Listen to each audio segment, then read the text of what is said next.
Млазеви студена вода ги пречекале демонстрантите на Greenpeace, додека се обидувале да се качат на единствената руска нафтена платформа на Арктикот.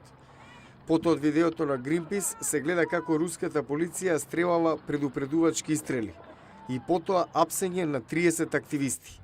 Веќе 2 месеци се наоѓаат во Мурманск, каде се наоѓа нивниот сега запленет брод. Адвокатот на Greenpeace Антон Бенеславски вели дека лани немало никакви проблеми при исти активности на групата. Лани пограничното обезбедување ниту еднаш не реагираше на тоа што се случува. Оваа година тие ги обвинија за пиратство. Но тоа не е се.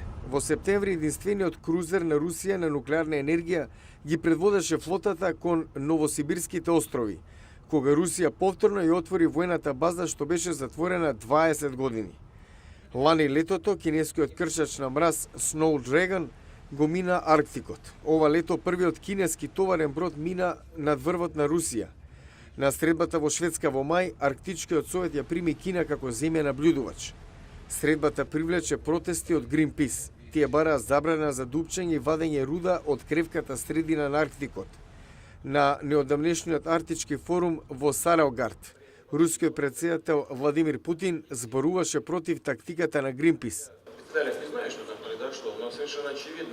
Очигледно тие не се пирати, но формално се обидоа да се искачат на платформата. Ги прекршија меѓународните закони и дојдоа опасно блиску до платформата. На странските новинари им беше кажано дека и нивните дозволи за посета на платформата биле истечени. Greenpeace вели дека ниедна друга држава тоа не го прави, дека Путин става владина контрола без преседан.